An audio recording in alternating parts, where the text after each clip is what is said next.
Listo. Buenas noches, chicos. El día de hoy vamos a ver la sesión ya número 5.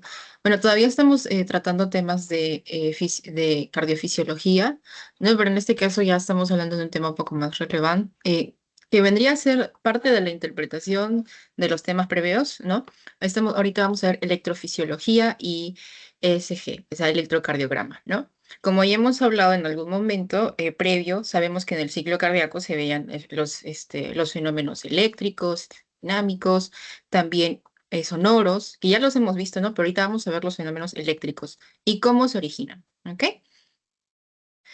Tienen 15 minutitos para responder sobre test, así que ya está abierto ahí el link, pueden ir comenzando.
Ok, chicos, ya. Aquí casi todos enviaron sus respuestas, así que vamos a empezar. Ok. Bueno, como les mencioné en un inicio, ¿no? Como pequeña intro, digamos que esto es ya, como consolidación de los otros conocimientos que hemos adquirido de cardiofisiología. Ok. Em, bueno, vamos a ver primero la parte que es de electrofisiología y después vamos a adentrar a lo que ya vendría a ser el electrocardiograma. Más que todo vamos a entender cómo se produce la actividad eléctrica en el corazón, o sea, cómo es que está regulado, porque recordemos que hay la parte anatómica, ¿no? De los nódulos, aurículos sinusal, auricular, etcétera, ¿no? Y cómo es que vamos a ver el comportamiento que tiene para poder mantener el ritmo, ¿no? Entonces, vamos a ver. Ok, vamos a ver primero como parte de excitabilidad del corazón, sistema de excitación y conducción del corazón, electrocardiograma, derivaciones electrocardiográficas, ¿no? Ok, ya. Muy bien, excitabilidad del corazón.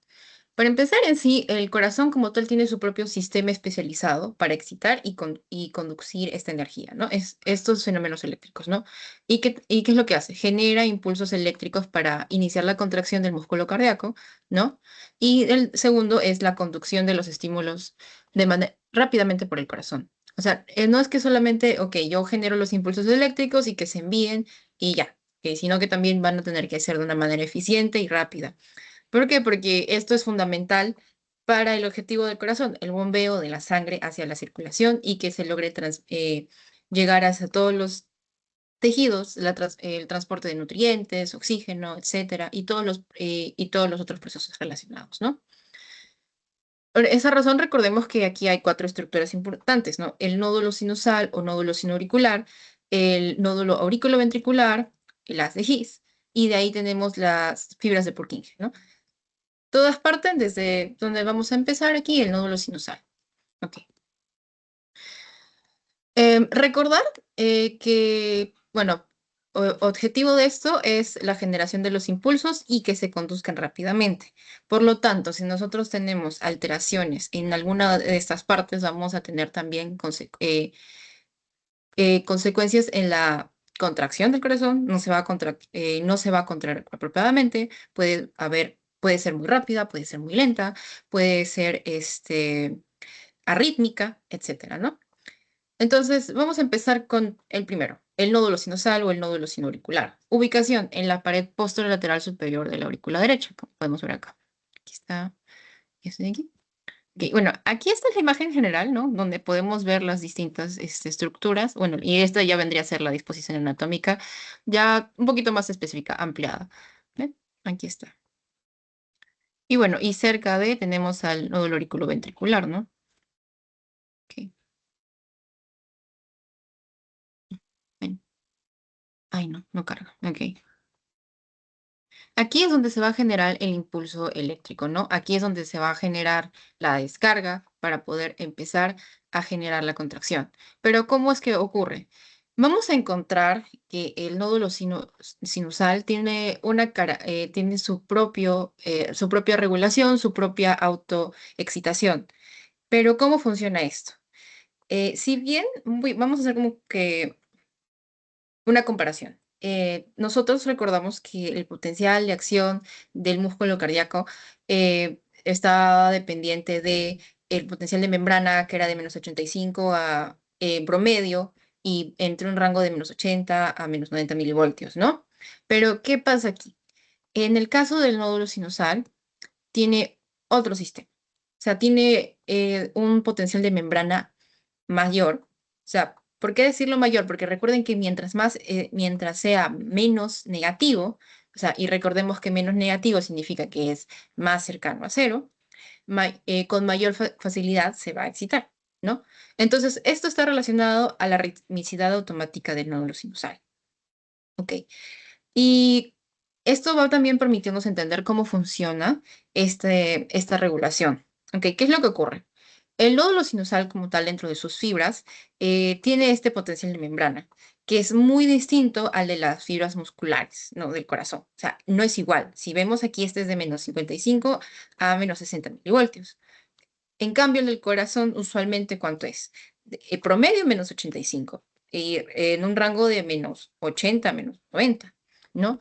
Entonces, esto, por ejemplo, es una característica muy importante porque permite tener más permeabilidad al sodio y más permeabilidad al calcio, que es lo que se llama parte de su autoexcitación. Entonces, hay una característica más, que debido a que es más permeable, no va a necesitar los canales rápidos de sodio. Que esa es una diferencia muy importante también a tener en cuenta. ¿Por qué? Porque el músculo cardíaco, ¿qué suele usar para poder despolarizarse? Los canales rápidos de sodio, ¿no? Entonces, eso es lo que genera ese cambio rápido para el músculo cardíaco. Pero en cambio, en el nódulo sinusal utiliza los canales los canales lentos de sodio y calcio, que son distintos, ¿no? A ver, ¿dónde está? Aquí está. Y es porque justamente estos canales de sodio rápidos están inactivos. O sea, este potencial de membrana no es suficiente, no los va a activar. Y por esa razón se utiliza esto, los canales lentos de sodio y calcio. Hasta ahí vamos entendiendo la comparación, ¿no? La diferencia más que todo. ¿Sí, chicos? Ya. Ok. Bueno, luego, ¿qué ocurre? Como ya se aperturan estos canales de sodio y potasio, va a empezar a cargarse positivamente la célula, ¿no? Entran y empieza a llegar una carga positiva. Y el punto importante es cuando esta carga llega a ser de menos 40 milivoltios. Y aquí es donde comienza la apertura de otros canales, que vendrían a ser los canales de calcio tipo L. Y estos son los que producen el potencial de acción para tornar ya positiva la célula, ¿no? Ok. Esto también es importante. ¿Por qué? Porque estos canales no suelen estar abiertos también de manera prolongada y y no es como en el caso del el músculo cardíaco que puede ser de generar una meseta. No hay una meseta acá como podemos ver. O sea, acá hay una comparación. Este es del nódulo sinusal y esto es lo que tenemos en el músculo. ¿Ven? Si vemos, aquí está la meseta, ¿no? Pero aquí nosotros no tenemos una meseta, ¿no? Y esa es una diferencia también importante, o sea, para ya ir integrando, ¿no?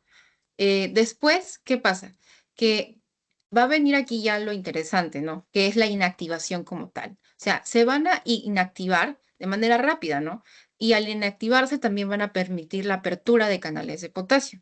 Que te recordemos también, igual se aperturan en el músculo cardíaco, ¿no? Y eso permite la negatividad de nuevo de la célula, ¿no? O sea, la célula ya está cargada positivamente y después se va a repolarizar, ¿no? Para tornarse nuevamente negativa. Y en este caso, debido a esta caída, porque no hay meseta, y sumado a los canales de potasio para que se difunda hacia el exterior toda esta carga positiva adquirida, va a llegar de nuevo a lo que es el punto de donde se encontraba, que era de entre menos 55 a menos 60, ¿no? Ese es más o menos el objetivo. Ya. Y en esos segundos, esa es cuestión de milisegundos, va a haber un cierre también de estos canales de potasio, ¿no? Que va a permitir que se llegue a este objetivo de carga negativa, ¿no? Y después va a haber una compensación de nuevo por estos canales de autoexcitación de sodio-calcio, ¿no? Y eso se llama corriente Fanny, ¿ok? Y esto ocurre de manera muy rápida y repetitiva y constante. Entonces, termina uno, empieza otro, termina uno y empieza otro. Y así sucesivamente durante todo el día por el resto de nuestras vidas, ¿no? Eh, Hasta acá ya vamos entendiendo cómo funciona ahora el nódulo sinusal. ¿Sí, chicos? Ok. Ujú. ¿Todo bien, Itala, Justin? Sí, ¿no? Eh, Sí, todo claro. Ya, listo. Ok. Ujú, ujú, ujú. Vamos pasando. Ay, no quiere pasar la página. Ahora sí, ya listo. Ok, y bueno, como ya pasamos por todo esto, ok, ya, se generó este potencial de acción y todo, y va a tener que ser llevado hacia en la siguiente etapa, que vendría a ser el nódulo auriculoventricular. Ok, aquí en el nódulo auriculoventricular tiene distintas partes. Vemos que tiene acá unas vías internodales, unas fibras transicionales, acá está el mismo nódulo, y después tiene acá la porción penetrante, ¿no? Y ya vendría a integrar, no, a integrar y llevarnos al haz, dijiste, ¿no? Y después, bueno, podemos aquí ver que están haciendo la rama derecha y la rama izquierda, ¿no? Que están ya yéndose como para el tabique intraventricular. Ok, ¿qué es lo que ocurre acá? Aquí va a haber en el nódulo auriculoventricular, recordemos el famoso retraso del PAS, retraso del impulso. ¿Y dónde vamos a encontrarlo? La ubicación es en la pared postrolateral de la aurícula derecha, ¿no? Y que me gustaría retroceder esta imagen al inicio, ¿no? Vamos acá. Está bien cerca, ¿no? Acá y acá, nuestra aurícula derecha. Listo. Y vemos estas fibras, ¿no? Que están viniendo ya del nódulo sinusal, ¿no? Ok. Y están viajando a través de las vías internodulares, ¿no? De acá, nódulo sinusal, acá está. Acá, el nódulo sinusal, aurículo ventricular y las fibras.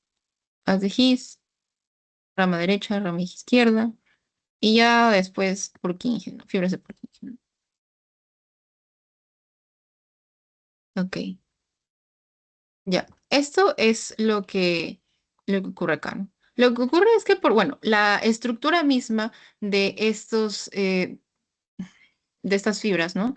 Es distinta, porque mientras que el nódulo sinusal era permeable, tenía alta permeabilidad a sodio, a calcio, a, a potasio, a todos estos que son los iones comunes que se utilizan para generar este potencial de acción, etcétera, es opuesto acá.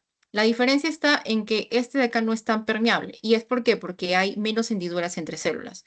Entonces, las hendiduras es lo que permite el pase de estos iones con mayor rapidez y que los permite actuar, porque recordemos que todo en el corazón funciona como un sinsitio funcional, ¿no? Entonces, evento que ocurre aquí, ocurre también acá, ¿no? O sea, la derecha y la izquierda y todo se tiene que pasar a la vez.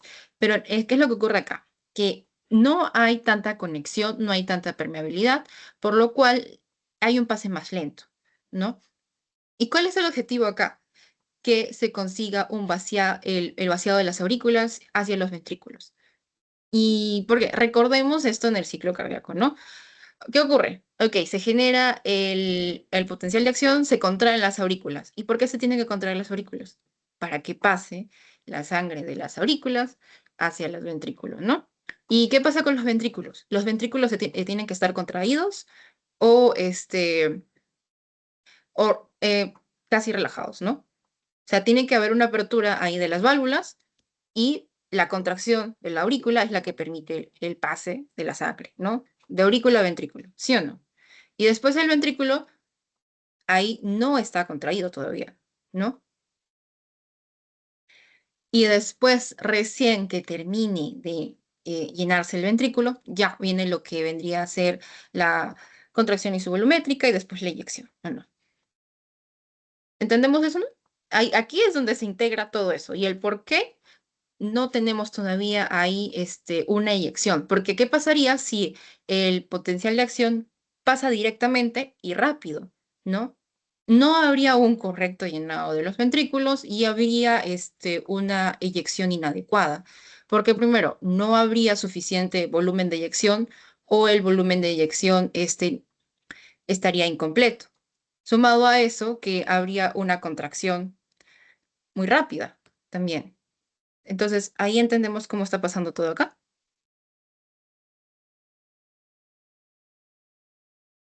Ujú. Sí. Yo tengo una pregunta. ¿Hay alguna enfermedad o algo que se relacione con eso? O sea, que lo dañe o algo por el estilo. O sea, específicamente, ay, ahorita no me olvidé de decirte, mm, o sea, como que dañe los no, el nódulo, el haz, todo. Sí. ¿Algo relacionado tal vez? O sea, sí, hay un montón de patologías que pueden alterar las estructuras. O sea, pueden haber infecciones. Por ejemplo, podemos hablar de endocarditis, podemos hablar de arritmias. O sea, lo más común, pensemos en arritmias.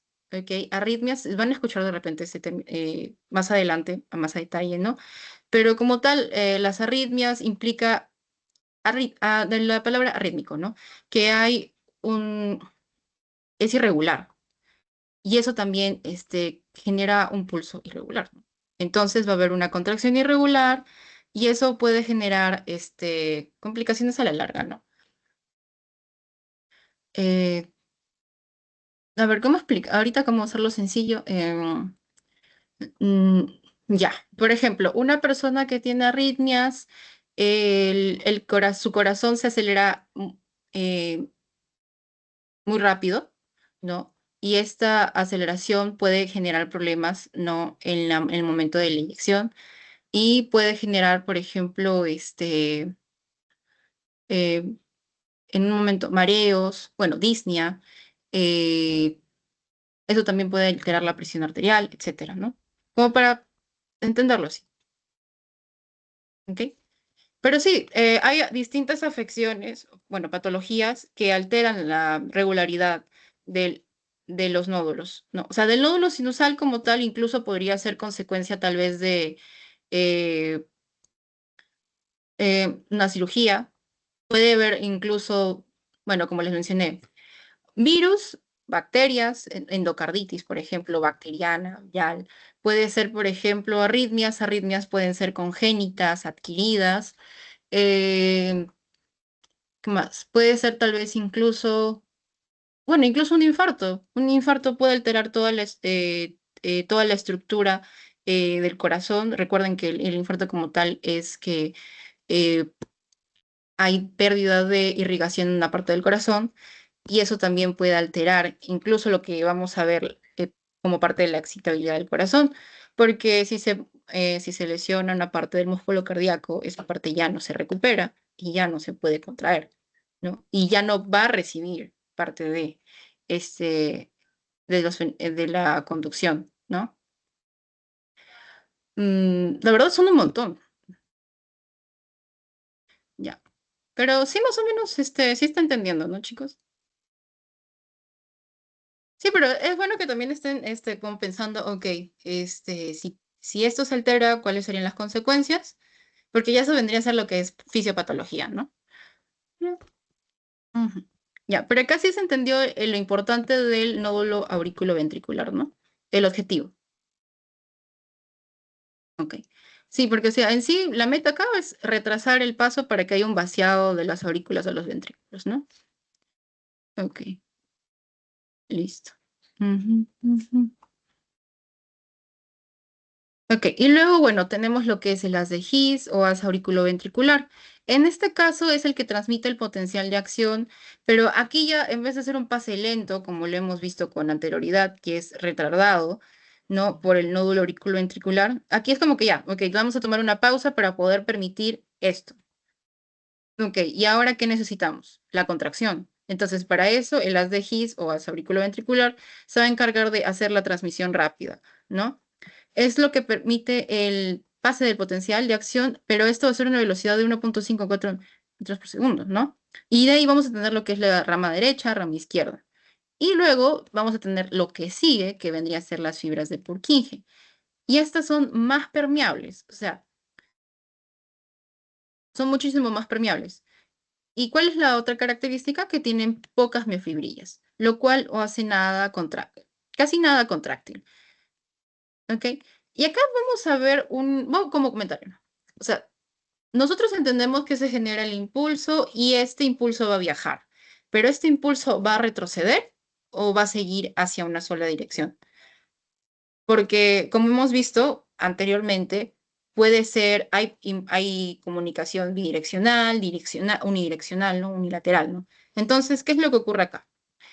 Otra característica importante de esto es que esto es unidireccional. O sea, empieza aquí en el nódulo sinusal, termina aquí en las fibras de Purkinje. Y las fibras no es como que van a retornar, no va a haber un retorno de la carga de nuevo hacia aquí. No, empieza la transmisión del potencial acá y termina acá, y mientras se está transmitiendo esto, se está generando otro potencial de acción. Porque como hemos visto en la ritmicidad, es un proceso constante y es autorregulado, y aparte de eso hay una autoexcitación propia del nódulo auriculoventricular. Entonces, si este nódulo, el nódulo sinusal, perdón, el nódulo sinusal, tiene su propia excitación, tiene su propia regulación y ritmicidad, y envía la señal de manera unidireccional, lo va a hacer de manera constante, como lo hemos visto, ¿no? Todo, como ocurre todos los días para que haya una actividad normal, ¿no? Y las fibras de Purkinje, también debido a esta característica como tal, no van a permitir el retorno de ese potencial de acción hacia GIS, ¿no? Y que de nuevo retorne al auriculoventricular y después al sinusal, ¿no? Ok. Sí, sí estamos entendiendo eso también, ¿no? Ujú. Ya, bueno, y aquí tenemos, bueno, la rama derecha, la rama izquierda, o sea, es más que todo la división, y vemos cómo se van a través del tabique, ¿no? ¿Ok? Y del tabique ya de aquí parte a la derecha, a la izquierda, y llegan hacia todo el endocardio, ¿ok? Ya. Aquí, por ejemplo, otra característica importante es que esto está rodeado de un tejido que es muy fibroso, ¿no? Y que eso también, la parte del nódulo ventricular, es lo que también contribuye al retraso, ¿no? Como tal, la estructura que es menos sensible, y en cambio acá estas estructuras son más sensibles, son más permeables a los canales iónicos, que recordemos, importante de nuevo, sodio, potasio y calcio, ¿no? Ya, y el calcio como tal es la estrella aquí en la actividad cardíaca, ¿no? En la actividad de contractibilidad, en el ciclo cardíaco y todo lo relacionado, ¿no? Pero comparemos, ¿no? Si en el nódulo sinusal, el voltaje, recordemos, menos 55 milivoltios a menos 60, ¿no? Al promedio menos 55, ¿ok? Y recordemos que en el músculo cardíaco no es igual, porque ese es ya menos 85, para no confundirnos, ¿ok? Ya, listo. Bueno, y durante todo esto se van a producir los distintos efectos que ya hemos visto del ciclo cardíaco, ¿no? Vamos a tener acá sístole, diástole, la contracción isovolumétrica, relajación isovolumétrica, llenado, vaciado, eyección, ¿no? Ok. Y bueno, y esta es por otra parte la regulación nerviosa, ¿no? Porque recordemos que hay una parte simpática y una parasimpática, porque esto está regulado por el sistema autónomo, ¿no? Como recordando lo que hemos visto en la última clase, la vía simpática, que es lo que activa el nódulo sinusal para que aumentar la frecuencia cardíaca, el músculo cardíaco también por aumento de la contractibilidad, y la vía parasimpática, que es la vía vagal, por otra parte, es la reducción de la frecuencia cardíaca. En el caso de la vía simpática, ¿cómo funciona? Se libera la noradrenalina, disculpen, noradrenalina. Esto va a receptores beta 1, y después esto estimula una mayor permeabilidad a sodio y calcio. O sea, si mis latidos por minuto son 60 y por la respuesta simpática se estimula mayor permeabilidad, pueden llegar a 80, a 100, etc. Y eso podría ser medidas compensatorias en cuestiones de estrés, acción, ¿no? Que eso es lo esperado, lo usual. Y también, como para tener una idea, también puede ser patológico en el caso de, por ejemplo, alteraciones de la función del nódulo sinusal, ¿no? Tal vez puede ser, por ejemplo, incluso la presencia de otros marcapasos externos, porque el nódulo sinusal como tal, este es conocido como el marcapasos. Pero si encontramos otros marcapasos externos, que eso puede ser algo congénito, ¿no? Eso también podría alterar la ritmicidad que tenemos usualmente dentro del corazón, ¿no? No, y lo negativo ya en la vía parasimpática, ok, para contrarrestar la respuesta excitada simpática, tengo mi respuesta vagal, la parasimpática, que está normal, ok, quiero reducir, mis latidos por minuto son 100, ok, lo voy a reducir. ¿Para qué? Tal vez estar en 75, 80, más relajado, ¿no? Ok. ¿Y qué es lo que ocurre? Que puede incluso bajar más, porque eso podría ser algo patológico, una falta de respuesta del nódulo sinusal, ¿no? Y eso también puede generar consecuencias, ¿no? Porque si no está funcionando al ritmo adecuado y la transmisión del ritmo es más lenta del usual, también eso retarda la eyección, retarda el vaciado de las aurículas, etcétera, ¿no? Pero hasta acá todo bien, ¿no, chicos? Listo. Ok, ya. Bueno, y ahora vamos a pasar con cómo es que nosotros vamos a leer esas actividades eléctricas, ¿no? Como hemos visto, tenemos nuestro sistema de transmisión, ¿no? Toda la ruta, cómo es que se generan estos fenómenos eléctricos, ¿no? Y cómo es que son transmitidos y qué es lo que permite que se generen y las características. Pero ahora queremos entenderlo, cómo es que yo lo voy a poder interpretar, voy a poder leerlo a través de qué. Y eso, para eso está el electrocardiograma, ¿no? Ok. El electrocardiograma como tal, van a haber distintos conductores, uno a la mano, en sí son tres, ¿no? Uno a la mano derecha, izquierda y después también uno en el pie. Y también van a haber otros a lo largo del tórax, ¿no? Ya, que los vamos a ver un poquito más adelante, para que vayamos haciendo una idea, ¿ok? Y esto lo vamos a leer acá. Se mide con el electrocardiograma, ¿no? Usualmente, bueno, cuando estaba en el hospital, lo he visto con todo así automático. Hay algunos que son automáticos, otros que son programados, también incluso hay unos que son de uso ambulatorio, que es para medir el comportamiento eléctrico durante 24 horas, o en ese general que ven un monitor y ahí está todo. No solamente la actividad eléctrica, también vemos la venosa, también vemos la cuestión de la presión, etcétera, todo en una sola pantalla, ¿no? Ahora, pero como tal, este es el que suele imprimirse. Este de acá, por ejemplo, es el que suele imprimirse en emergencias o tal vez el que se usa manual, ¿no? ¿Y qué es lo que vamos a ver? Esto usualmente en un papel milimetrado. Vamos a verlo dos líneas, una horizontal y una vertical, ¿no? La cuestión de horizontal, movilidad, vertical, el tiempo. Y esto nos permite ver el tiempo entre latidos, ¿no? Y aquí vemos la separación por segundos, ¿no? 0, 0.2, 0.4, 0.6, 0.8, etcétera, hasta 0.16, ¿no? Vamos a ver acá también las distintas ondas, ¿no? P, Q, R, S, T, etcétera, ¿no? Y qué conforman. Ok. Como tal, vemos que hay 10 divisiones, ¿no? Hacia arriba. Voy a hacerle un zoom, a ver si se puede. Ujú. Así se puede. ¿Ven? De lejos no se ve tanto, pero si le hacemos zoom, aquí vamos a ver 10 divisiones. ¿Ven?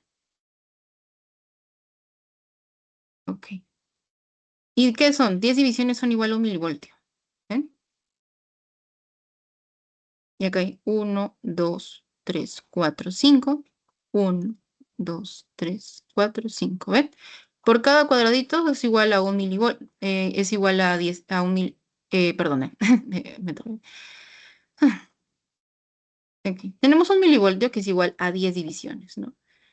Entonces, cada 5 divisiones vamos a tener la mitad, 0.5 milivoltios, ¿no? ¿Ven?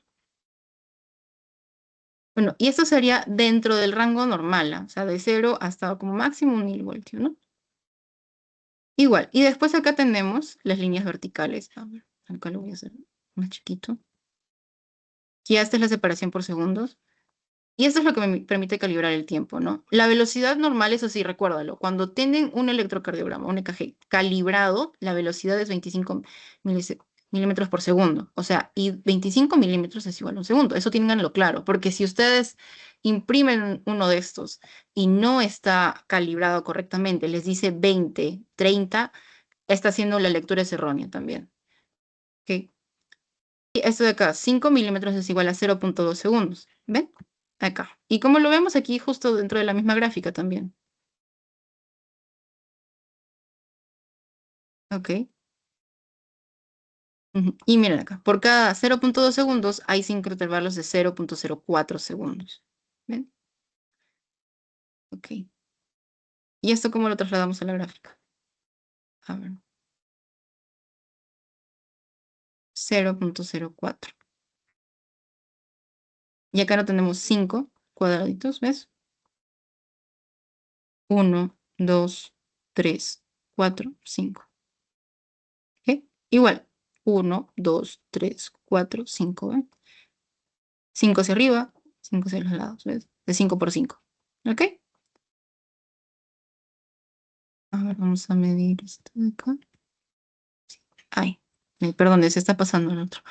Y luego, bueno, vemos aquí también la separación, porque acá podemos ver acá, como les dije, ondas P, Q, R, S, T, etcétera, y los intervalos, que son como organizamos también las relaciones entre las ondas, ¿no?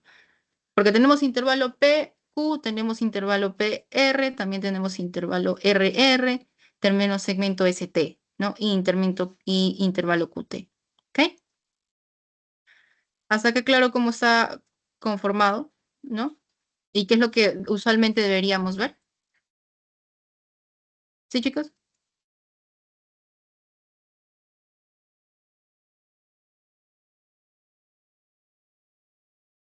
¿Sí? Ok, ya. Entonces ahora vamos a hablar de las ondas del electrocardiograma, ¿no? Este es el registro de los potenciales eléctricos, de los cambios que se van a producir. Entonces, ¿qué vamos a ver? Primero la onda P, que implica la despolarización de las aurículas. Entonces, ¿quién hace esto? Ya empezamos acá en el nódulo sinusal. Ok, más o menos el voltaje es de 0.1 a 0.3 milivoltios, ¿no? Como vemos acá. Por esa razón es importante entender de cuánto son las divisiones horizontales y cuánto es su valor, ¿no? Entonces, perdón, entonces, una onda P normal ronda entre este rango, ¿no? Después tenemos el intervalo PQ, que es la distancia entre este segmento y este otro, ¿no? Entre onda y onda, P y Q. El tiempo más o menos debe ser de 0.16 segundos, ¿no? Y 0.16 segundos, más o menos eso, ¿no? 4 cuadraditos, ¿no? Porque recuerden que cada cuadradito es 0.04, ¿no? Entonces 0.16 es igual a 4, ¿no? Ese es lo normal, recuerden, ¿no? Y después tenemos el complejo QRS. Este ya implica la despolarización de los ventrículos, ¿no? Entonces aquí ya pasó al del nódulo auriculoventricular, ¿ven? O sea, acá ya estamos entendiendo, ¿no? O sea, al inicio, aquí ya se generó el, el potencial de acción en el nódulo sinusal. Y aquí está en camino a llegar a los ventrículos. Y al llegar a los ventrículos aquí es donde se despolarizan, ¿no? El tiempo normal en el que tiene que ocurrir esto de acá es menor a 0.12 segundos, ¿no? O sea, 3 cuadraditos de lo que vemos acá, ¿no? Y después tenemos lo que vendría a ser el segmento RS, que usualmente no debe pasar de esto, de 1 a 1.5 milivoltios. O sea, este debería ser su alto normal también, ¿no? Ok, y luego tenemos de ahí lo que vendría a ser nuestro intervalo QT, que no debería pasar de 0.35 segundos. Ok. Ya. Recuerden que esto de los segundos es la distancia entre cada una de las ondas, ¿no? O sea, uno normal debería tener este tipo de duración. No debería ser más largo ni más corto, ¿no? Y justamente esto de acá del complejo QRS es importante, ¿no? Tiene un intervalo normal de menor a 0.12 segundos. Tiene que durar menos de eso normalmente. Si dura más, también estamos hablando de un inconveniente, ¿no? Ay, disculpen el sonido un momento.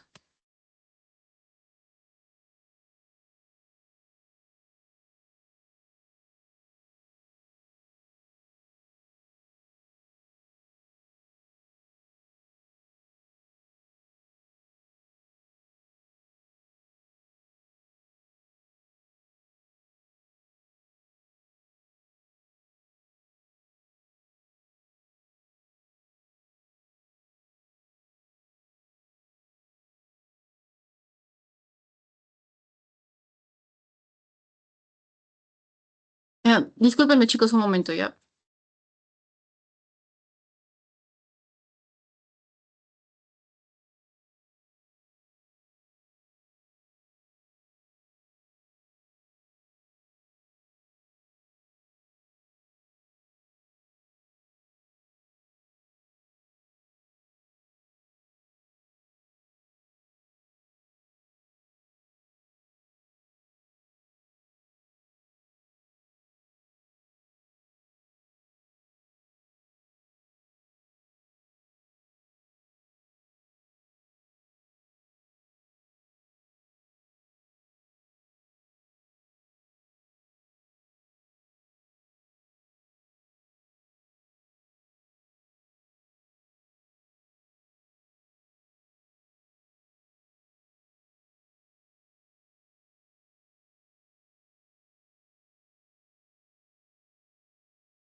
Hola chicos, disculpen por la interrupción. Ya estoy volviendo a compartir la pantalla. Disculpen por el inconveniente. En un momento está cargando la presentación.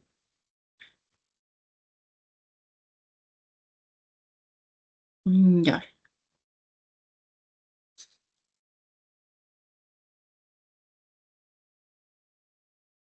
ok, listo.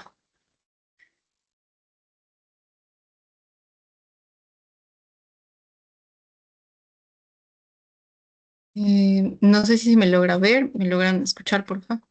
Disculpen por la interrupción, la verdad. Ok,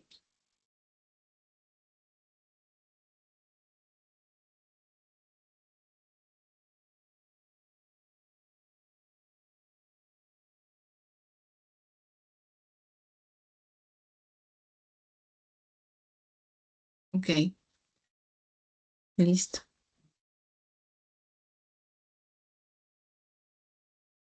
Ok, bueno, entonces, como estábamos viendo de nuevo, las ondas P, ondas QRS, onda T, etcétera, ¿no? Todas son la interpretación, ¿no? Del registro de los potenciales eléctricos, ¿no? Y que dependiendo de esos cambios que se vean, ¿no?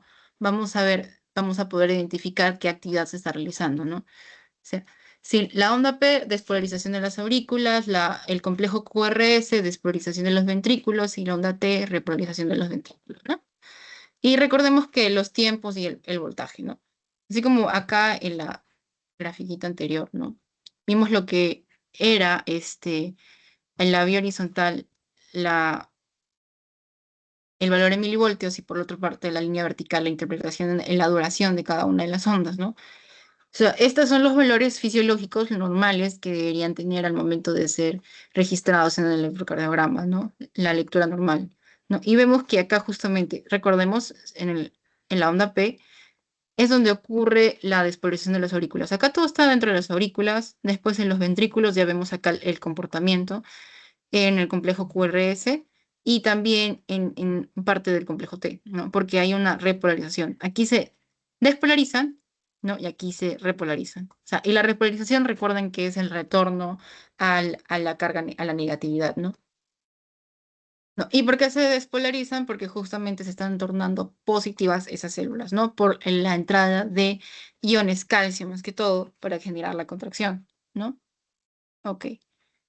Ya. Y el tiempo que debe durar, ¿no? Entre segmento y segmento hay cierto tiempo y también el complejo QRS, ¿no? Normalmente de menor a 0,12 segundos, ¿no?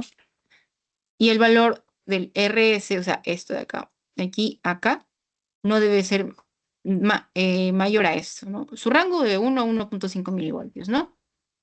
Etcétera. Todo claro, ¿no, chicos? Sí, ¿no? Ya. ¿Qué más? Bueno, ahora vamos a ver cómo es que se llega a registrar esa actividad. ¿Cómo es que en el papel se registra, ok, que hay una curva que sube, que hay una curva que baja? ¿Qué es lo que ocurre? Hay un potencial negativo y un potencial positivo. Como les dije, hay uno que se coloca en cada extremidad, ¿no? Uno en el brazo derecho, uno a la izquierda y después tenemos uno en la pierna izquierda, ¿no?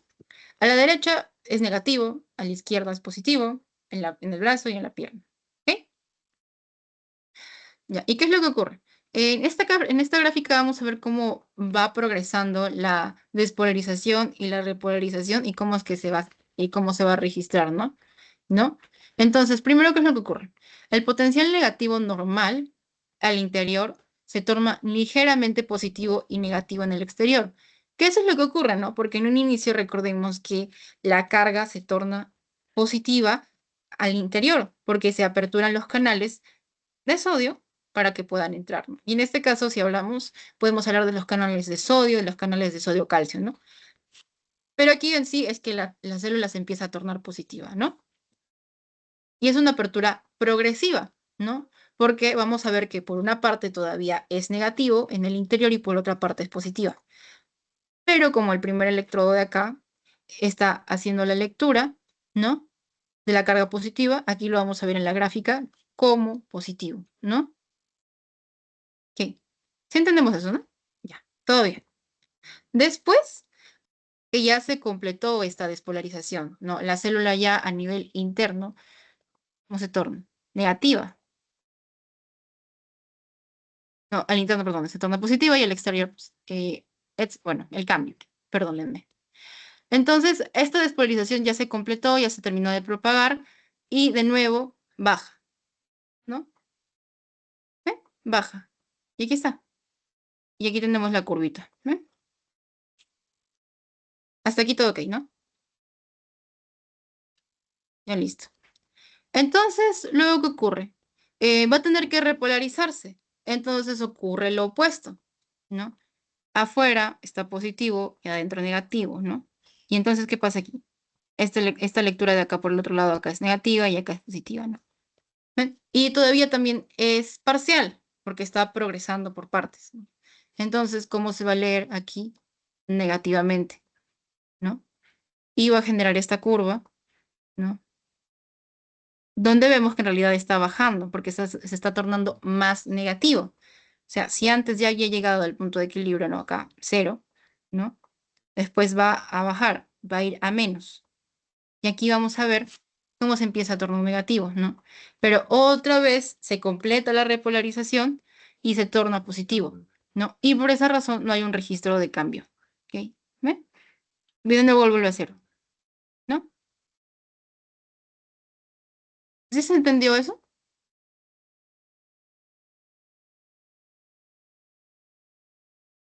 Ok, bueno, como para repetirlo, ¿no? Más que todo, lo que pasa es que, como vemos acá, es un proceso que va por partes. Entonces, las primeras lecturas, ¿no? Van a empezar acá. Por eso es positivo, ¿no? En el izquierdo. ¿Ven? Derecha, izquierda, ¿no? Recordemos eso. Entonces, aquí, la primera lectura es positiva. Y ya cuando se completa la despolarización, lo que va a leer esto es que es negativo. Entonces, como va a ir bajando el valor del voltaje, va a ser cero. ¿Ven? Este cero de acá. ¿Ven? Ahí ven. ¿Sí? Y de nuevo se va a repolarizar, ¿no? La célula. Y otra vez, pero va a ocurrir lo opuesto, ¿no? O sea, si al inicio se empezaba a cargar positivamente, vamos a ver una curva positiva, ¿no? Ahora se va a cargar negativamente, ¿no? Y vamos a tener esta curva negativa inicial. Y de nuevo, al completarse, va a tornarse cero, ¿ve? Porque ya no va a haber una diferencia entre los potenciales, ¿no?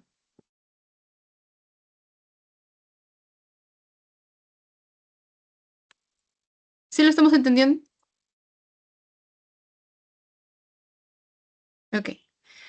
Eh, ¿Por qué de nuevo esto es porque esto va por partes? Porque lo hemos visto ya en un inicio, que el potencial de acción se va transmitiendo en cuestión de segundos, sí, pero no ocurre todo en un instante, si hemos dado cuenta. Hay un momento en el que se retrasa, hay un momento en el que demora en propagarse, ¿no?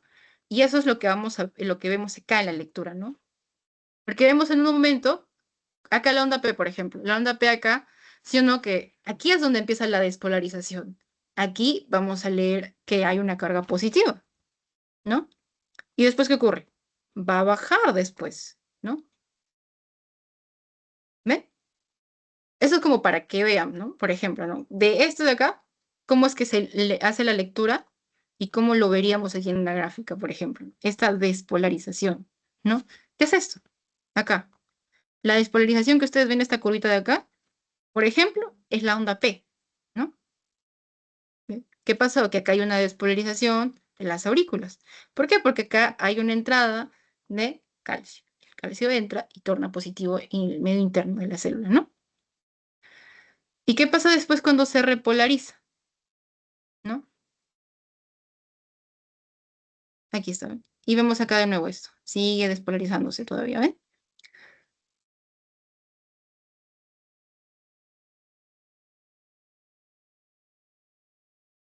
Pero sí entendemos cómo se relaciona la lectura, ¿no?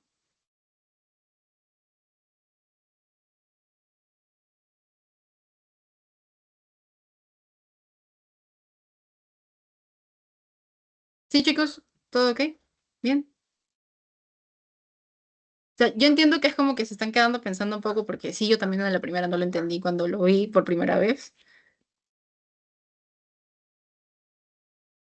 ¿ok? Pero es porque justamente esto de acá, recuerden, o sea, las cargas, vuelven a lo que eran al inicio, ¿no? Recordemos, ¿no? Tenemos una carga positiva, carga negativa, entrada de iones positivos, ¿no? Entonces, la célula internamente se va a tornar positiva y externamente, ¿cómo va a ser? Negativa, ¿no? ¿Entienden? Sí, ya.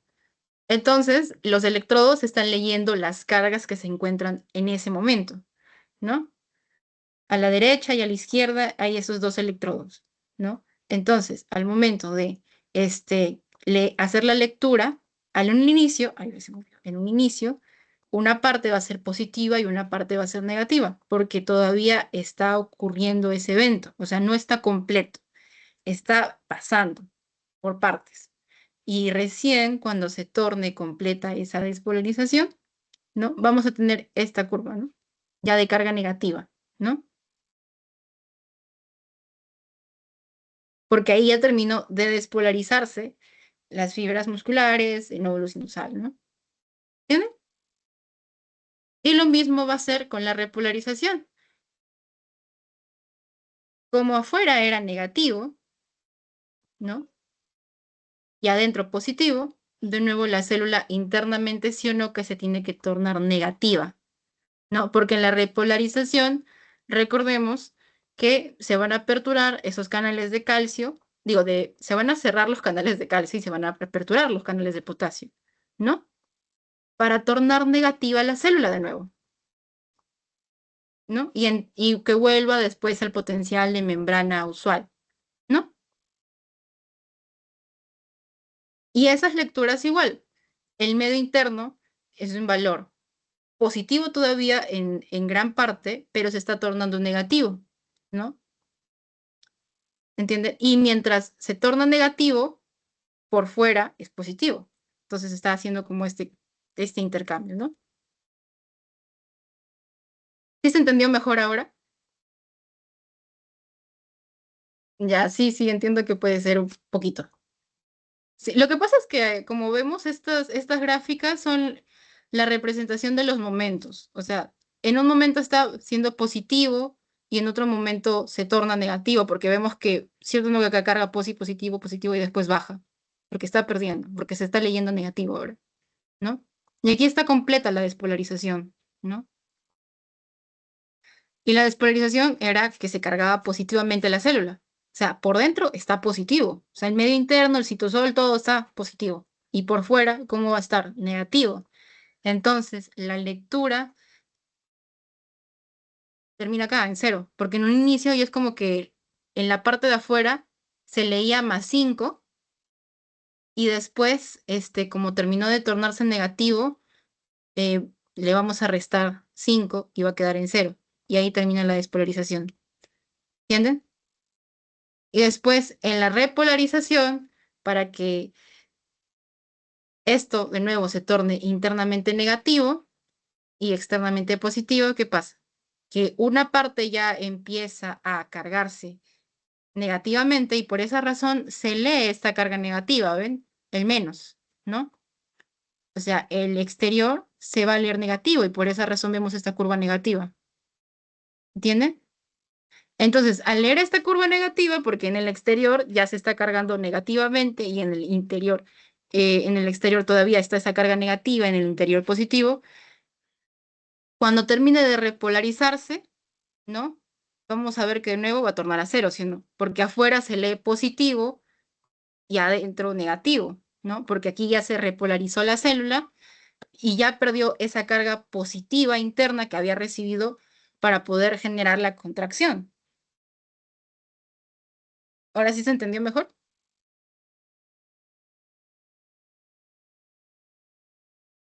Confírmeme con un like si lo entendieron, chicos, porque yo entiendo que esto tendría que ser ya la parte más complicada, ¿no?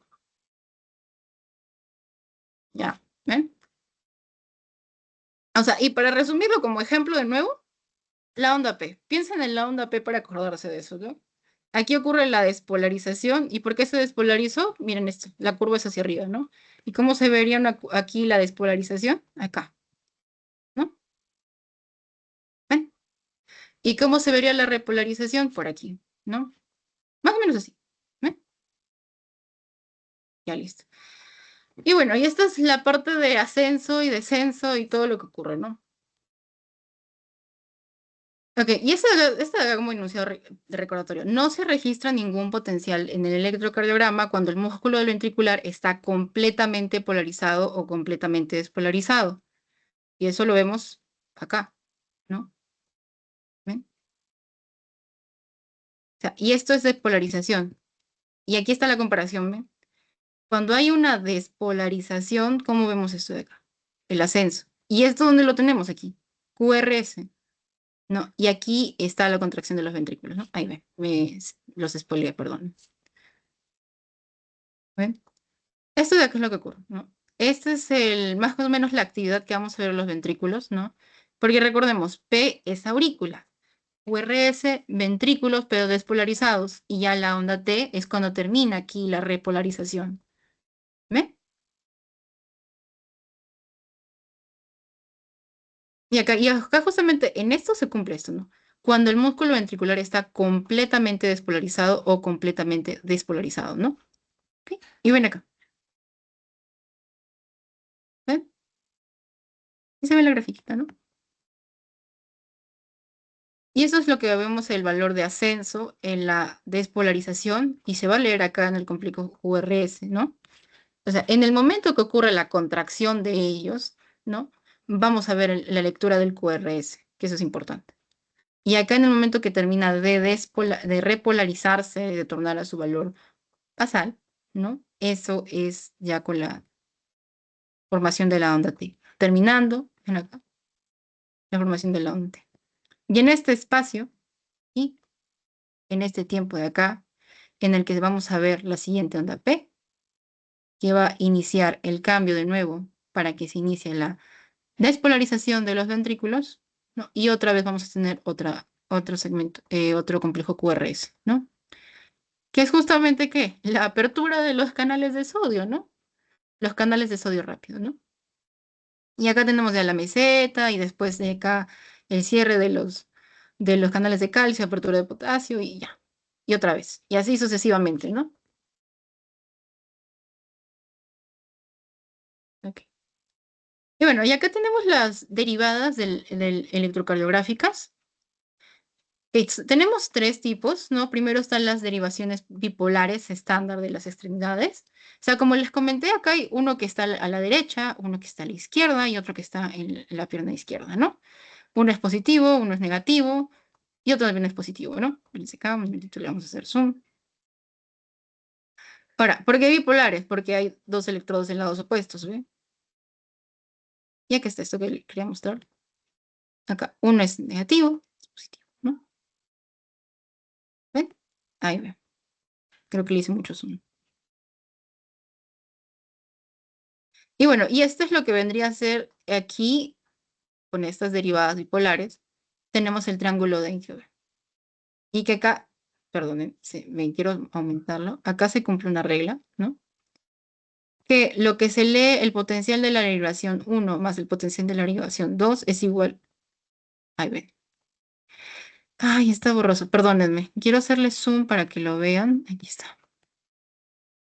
Ok, 1 más 3 es igual al potencial de la derivada 2. ¿Ok? O sea, si el potencial de acá, por ejemplo, en 1 se lee, no sé, por ejemplo, voy a dar un número para que se entienda nada más. O sea, en 1, en la derivada 1, el potencial es ya 5. Y en la derivada 3, el potencial es -3. Entonces, en la derivada 2, 5 menos 3 sería 2, ¿no?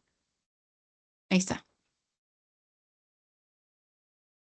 O sea, lo que diga, el potencial que encontremos en la derivada 1 más el potencial que encontremos en la derivación 3 va a ser igual al potencial de la derivación 2. ¿Ok? Y aquí es como vemos la lectura de cada uno, cómo se vería en el electrocardiograma, ¿no? Y sí, podemos ver que en el segmento Q, segmento QRS, ¿no? Es la onda es mucho más alta que en la derivada uno y en la derivada 2, ¿no? Derivada uno es chiquita, derivada 2 es grande. Y en la derivada 3 podríamos decir que es mediana, ¿no? Pero acá sí, miren qué estructuras identificamos. Vemos acá onda P, QRS, T, onda P, QRS, T, onda P, QRS, T, ¿no? ¿Sí? Después, ¿quiénes tenemos? Ahí, ahora sí no quiere cambiar. Ujú. A ver, perdón, es que cuando le hago zoom se congela. Ahí está. Listo. Después tenemos a las derivadas precordiales y estas son las que se miden en la superficie del tórax. Ok, estos un terminal positivo, ¿no? Y un electrodo negativo. O también tiene otros nombres. Si no es negativo, se le puede conocer como indiferente o central de Wilson, ¿ok? Y estos van aquí, justamente sobre el tórax, ¿no? Eso es lo que nos permite, por ejemplo, leer el potencial eléctrico a lo largo del corazón, ¿no? En la musculatura. Y van a haber diferencias, así como les mencioné, ¿no? Que aquí, por ejemplo, las ondas tienen distintas formas, ¿no? Igual acá. Que eso va a ser también importante a la hora de que tengan que leer un electrocardiograma. O sea, recuerden, son seis: B1, B2, B3, B4, B5 y B6, ¿no? ¿Qué vamos a ver? Que en el registro 1 y 2, el QRS va a ser negativo. ¿Y por qué razón? Porque va a estar más cerca de la base del corazón. ¿Y por qué es negativo la base del corazón? ¿No? Porque ahí todavía se estaba produciendo recién, ¿qué? La despolarización, ¿no? Esa es la parte inicial. ¿Y después qué? Vamos progresando y ya vemos que, ok, B3 es el que vendríamos a hacer como que el clásico, para decirlo así. Sabemos que acá la onda P, QRS, está normal, y después tenemos la onda T, ¿no? No vemos acá un complejo QRS agrandado, chiquito, ¿no? Como acá en B1 y B2, que podríamos decir lo que es va hacia abajo, que está en dirección opuesta, ¿no? Y ya después vemos aquí, por ejemplo, el 4, 5 y 6, donde vemos todo lo contrario al QRS. Si acá era negativo, acá es positivo, ¿no? Y vemos acá cómo es la carga, ¿no? Mira acá. Aquí es el QRS, lo vamos a ver acá pun- como puntiagudo, por así decirlo. Esto no es patológico, chicos, sino que simplemente es la lectura que se está produciendo en ese momento. Y como les dije hace un ratito, ¿no? Los electrodos van a ver la carga, ¿no? Que se encuentra en ese momento. O sea, este electrodo de acá va a leer la carga que va a estar cruzando en ese momento por esa parte del corazón, ¿no? Y ahora, ¿y por qué es importante esto justamente el potencial eléctrico en la musculatura? Porque esto también, la cuestión clínica nos va a poder identificar en qué parte del corazón probablemente haya ocurrido un infarto, ¿no? Ay, perdónenme. También, qué alteraciones eléctricas se están produciendo. Tal vez haya algún retraso, un adelanto. También eso lo podemos ver acá, ¿no? En las derivadas uno, 2 y 3, ¿no? Entonces, si podemos acá, más que todo acá del B1, B6, acá podemos decir, ok, hubo un infarto en la coronaria anterior, posterior, etcétera, ¿no? O en la base del corazón, en la punta del corazón, podemos pensar en eso, ¿no? Dependiendo de cuál de estas se ve alterada, ¿no? Ok. Y luego vienen a ser las derivaciones ampliadas de las extremidades, ¿no? ABR, ABL y ABF, ¿no? En este caso, ya acá se conecta el terminal negativo y por el terminal positivo, que vendría a ser en la pierna izquierda, ¿no? Ok, y justamente vemos acá. El brazo derecho va a ser ABR, ¿no? Ese es el terminal negativo. El brazo izquierdo va a ser ABL y la pierna izquierda va a ser AB. Y acá se produce un registro invertido por ABR, ¿no? Y bueno, aquí está la bibliografía de la clase, chicos. ¿Ok? De nuevo, el Guyton como base y también pueden tener el Constanzo como para leer una forma más resumida, ¿no? Yo sé que esto es un poquito pesado, porque la verdad sí es bastante interpretación, ¿no? Pero todo claro está acá, ¿no? O alguna cosita que necesiten que repita. Sí, Itala, Justin, Nicole, Rodrigo, ¿todo bien?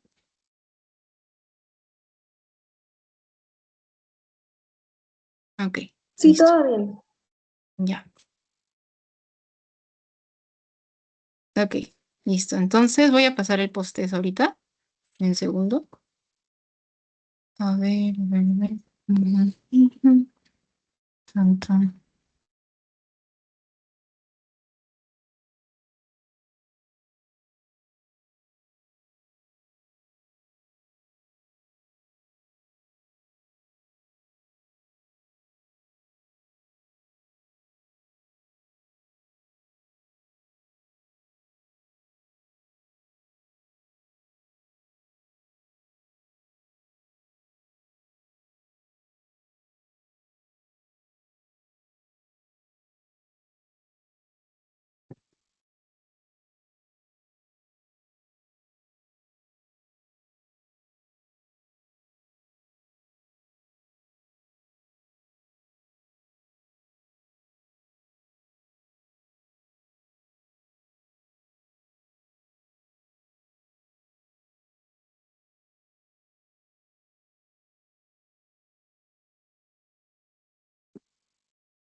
Ah, ujú, ujú, ujú, ujú, ujú, ujú.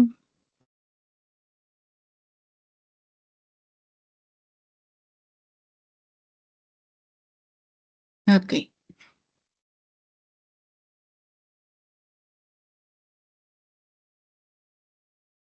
listo. Ya está, chicos, en el chat. Pueden ir resolviéndolo. Igual tienen 15 minutos.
Y chicos, en un minutito cierro el test. Si ya enviaron todas sus respuestas, levanten la manito, por favor.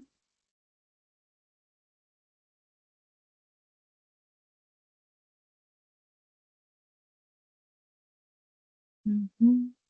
Ok, Nicole. ¿Quién más falta, por favor? Envíe sus respuestas, chicos.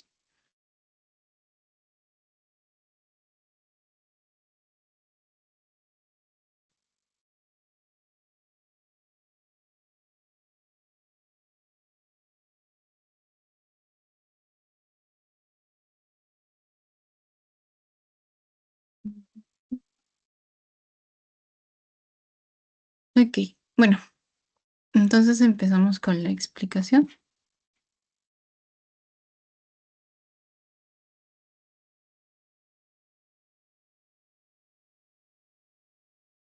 Ok, listo. Mm, ya, aquí primera pregunta. ¿Cuál es el potencial de membrana del nodo sinusal?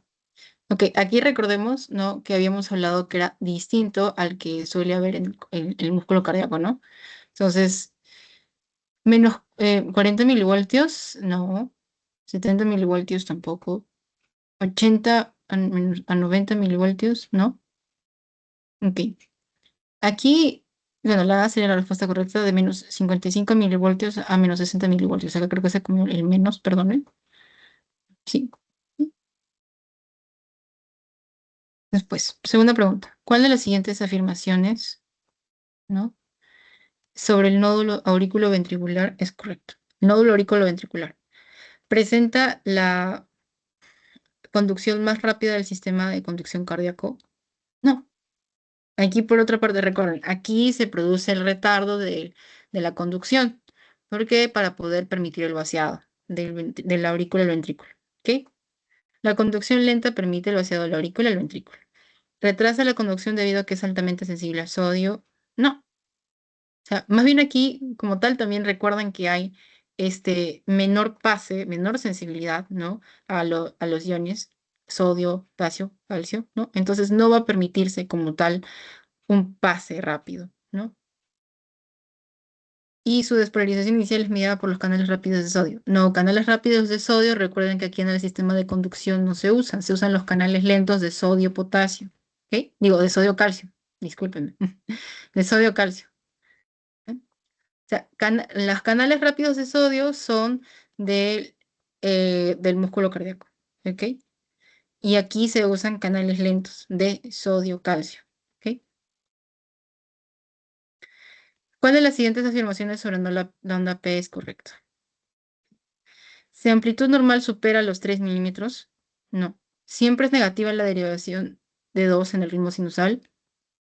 No. O sea, recordemos aquí, por ejemplo, acá, ¿cómo se ve la derivación de 2? Aquí como para recordarla la lámina, ¿no? ¿Qué recordamos de las derivaciones? ¿Quién era las derivaciones, por ejemplo, de uno, de 2?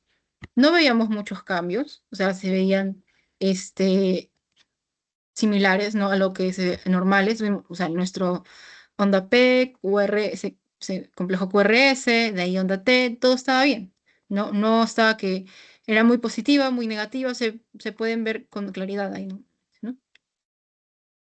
Su duración es menor de 140 milisegundos, ¿no? Entonces vendría a ser representa la despolarización de las aurículas. ¿Ok? Esto, por ejemplo, cuando les digan, se ve negativo, se ve positivo, eso ya recordémoslo más cuando veamos, por ejemplo, el complejo QRS, lo que les había mencionado, ¿no? Que se ve distinto. ¿Por qué? Porque en el momento de la lectura de los electrodos, lo puede leer, en una parte se puede leer positivo y después en una parte se puede leer negativo por el potencial que se está transmitiendo en ese momento, ¿no? Porque recuerden que en un momento puede estar despolarizándose y en el otro repolarizándose, y la lectura va a ser negativa y positiva dependiendo del momento, ¿no? Porque va cambiando, ¿no? Ya. Después, ¿qué propiedad del nódulo auriculoventricular favorece que actúe como parte del circuito de entrada? ¿No? Ujú. Dependencia de los canales de calcio tipo L para la conducción, ¿no? Conducción rápida a través de canales de sodio, no. Periodo refractario extremadamente corto, no. Y alta velocidad de conducción. No, eso por ejemplo no es correcto, ¿no? Porque como tal no es que conduce rápidamente. Recuerden, acá retardamos la conducción porque es menos permeable, menos sensible a estos canales iónicos, porque no tiene las interconexiones para poder pasar, ¿no? El periodo refractario es extremadamente corto, ¿no? Y acá y como tal la dependencia de los canales de calcio. ¿No? Ay, ajo. Y ya luego este casito, ¿no? Paciente masculino, 25 años, previamente sano, llega a consulta por palpitaciones intermitentes. No, aquí ya vemos que ya empieza a tener un problema. Palpitaciones intermitentes. De inicio de hace una semana. No refiere dolor torácico, disnea ni síncope. Ok, no consume medicamentos ni sustancias estimulantes. O sea, estimulantes podríamos pensar en drogas, ¿no? Como cocaína, ¿no? Por ejemplo. Se realiza el electrocardiograma y se muestra una frecuencia cardíaca de 160 latidos por minuto. QR es estrecho, es menor a 120 metros por segundo. Intervalo PR es corto. Onda P retrógrada visible en algunas derivaciones. Basado en los hallazgos del electrocardiograma, ¿cuál es la estructura cardíaca más probable que esté generando este ritmo rápido? ¿No? Y bueno, vendría a ser el nódulo auriculoventricular. ¿Ok?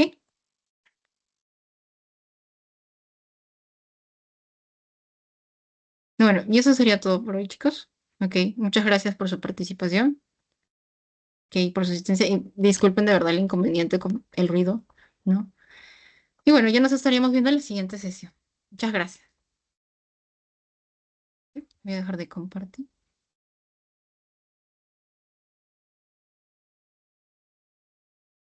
A ver, un minutito.